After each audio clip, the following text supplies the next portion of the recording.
ಹದಿನೇಳರಲ್ಲಿ ಕಡ್ಡಾಯ ಶಿಕ್ಷಣ, ಎಜುಕೇಷನ್ ಇರುತ್ತೆ, ಮಹಿಳೆಯರಿಗೆ ಸ್ವಾತಂತ್ರ್ಯ, ಒಬ್ಬ ರಾಷ್ಟ್ರಪತಿನ ನೇಮಕ ಮಾಡಬೇಕಾದ್ರೆ, ಒಬ್ಬ ಉಪರಾಷ್ಟ್ರಪತಿ ನೇಮಕ ಮಾಡಬೇಕಾದ್ರೆ ಅವರ ಡ್ಯೂಟೀಸ್ ಇರ್ತಕ್ಕಂಥದ್ದು, ನ್ಯಾಯಾಧೀಶ ನೇಮಕ ಮಾಡಬೇಕಾದ್ರೆ ಅವರ ಒಂದು ಕರ್ತವ್ಯವನ್ನು ಇರ್ತಕ್ಕಂಥದ್ದನ್ನ ಎಲ್ಲವನ್ನು ಕೂಡ ಭಾರತ ಸಂವಿಧಾನದಲ್ಲಿ ಡಾಕ್ಟರ್ B.R. ಅಂಬೇಡ್ಕರ್ ಅವರು ಆ ಸಂವಿಧಾನ ಮಾಡಿದರು.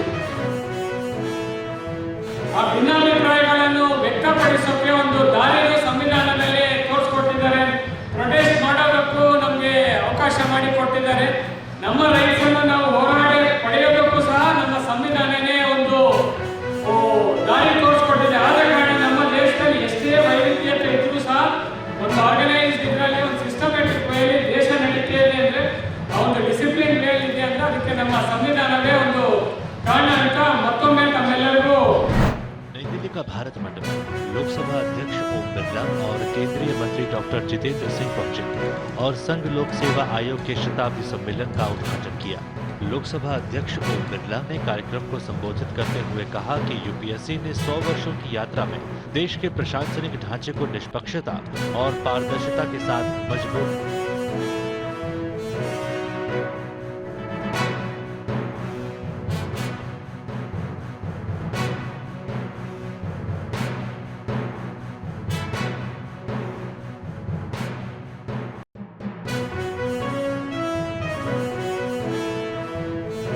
समर्पण से, आप सबके कड़ी मेहनत से, आप सबके नए इनोवेशन से इस संस्था की लगातार देश और दुनिया में प्रतिष्ठा बढ़ रही है और हम सबको खुशी होती है कि भारत में एक ऐसी संस्था है जो केवल दुनिया में मार्गदर्शन नहीं देती, एक कार्यपालिका के एक प्रशासनिक ढांचे का ऐसे निर्माण की दिशा देती है जो आने वाले समय में उस देश के अंदर निश्चित रूप से विकास और प्रतिबद्धताओं से काम कर सके।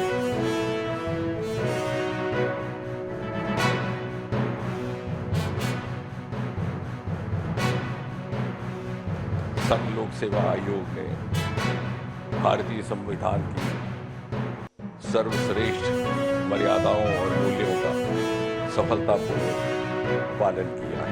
प्रधानमंत्री मोदी जी के विकसित भारत सन 2047 के निर्माण के और उसकी रचना के जो शिल्पकार रहेंगे, वो शिल्पकार भी इसी प्रशिक्षणशाला से निकल करके परवान चढ़ेंगे।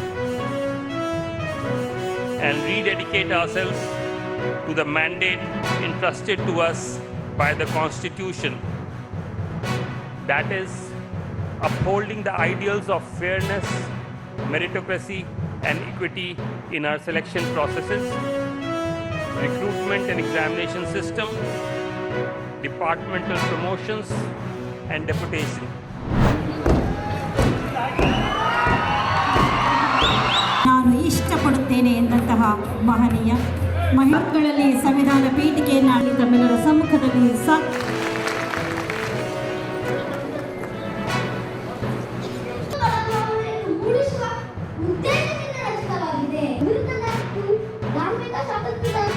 ದೇಶದ ಯುವ ಪ್ರತಿಭೆಗಳನ್ನು ಗುರುತಿಸಿ ವ್ಯಾಸಂಗವನ್ನು ಮಾಡ್ತಾ ಇದ್ದಾರೆ. ಬಿಂದು ಉಜ್ಜಾಯಿ 1ನೇ ತರಗತಿ ವಿದ್ಯಾರ್ಥಿ. 1 ಲಕ್ಷ ರೂಪಾಯಿಗಳ ಮೊತ್ತದ ಬಹುಮಾನ ಹಿರೇಮಠ್.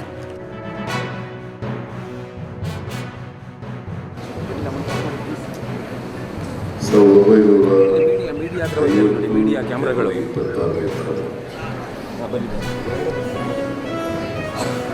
ಸಂವಿಧಾನ ರಚನಾ ಸಭೆ ಸ್ಥಾಪನೆಯಾದ ದಿವಸ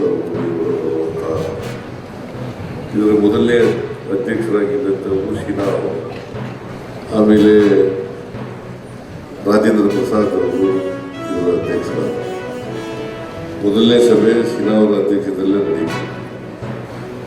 ಈ ದೇಶದ ಜನ ಮತ್ತು ಸ್ವಾತಂತ್ರ್ಯ ಹೋರಾಟಗಾರರು ನಮ್ಮ ದೇಶಕ್ಕೆ ಒಂದು ಸಂವಿಧಾನ ಬೇಕು. ಈ ದೇಶದ ಜನರಿಗೆ ಎಂಥ ಸಂವಿಧಾನ ಬೇಕು ಅಂತಕ್ಕಂಥದ್ದನ್ನು ವಿಚಾರ ಮಾಡಿ ಆ ಸಂವಿಧಾನ ರಚನೆ ಆಗಬೇಕಾದ್ರೆ ಸಂವಿಧಾನ ರಚನಾ ಸಮಿತಿಯನ್ನು ಸ್ಥಾಪನೆ ಮಾಡೋದು. ಪ್ರತಿಯೊಂದು ವಿಧಿನೂ ಕೂಡ ಚರ್ಚೆ ಆಗಿದೆ ಸಂವಿಧಾನ ರಚನಾ ಸಮಿತಿ. ಅದೇ ರೀತಿ ವಸತಿ ಶಾಲೆಗಳಲ್ಲಿ ಕೂಡ ಈ ಒಂದು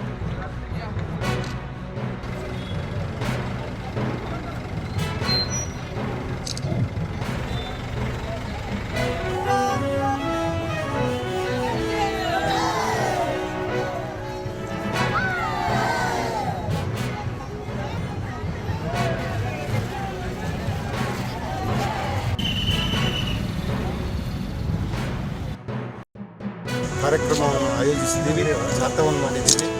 ಮತ್ತು ಕಾರ್ಯಕ್ರಮವನ್ನು ವೇದಿಕೆ ಕಾರ್ಯಕ್ರಮ ಉಪನ್ಯಾಸ ಯಶಸ್ವಿಯಾಗಿ ಮಾಡ್ತಾ ಇದ್ದೀವಿ. ಎಲ್ಲರೂ ಖುಷಿಯಿಂದಿದ್ದೀವಿ. ಮಾಧ್ಯಮದವ್ರ ಮುಖಾಂತರ ಆಗಬೇಕು, ನಾವು ಪ್ರಿಯಾಂಬಲ್ ಕೊಡ್ತಾ ಇದ್ದೀವಿ, ಸಾಕಷ್ಟು ಸೋಷಿಯಲ್ ಮೀಡಿಯಾ ಇದೆ, ಇದು ಬಹಳ ಸ್ಪ್ರೆಡ್ ಆಗುತ್ತೆ.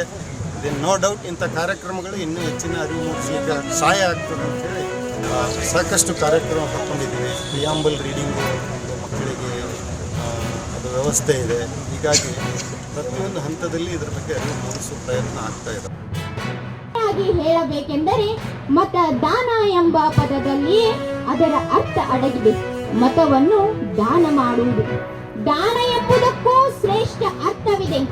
ಒಂದು ವಸ್ತುವನ್ನು ಯಾವುದೇ ರೀತಿಯಾದ ಪ್ರತಿಫಲಗಳನ್ನು ಬಯಸದೆ ಬೇರೆಯವರಿಗೆ ಕೊಡುವುದಕ್ಕೆ ದಾನ ಎನ್ನುವರು.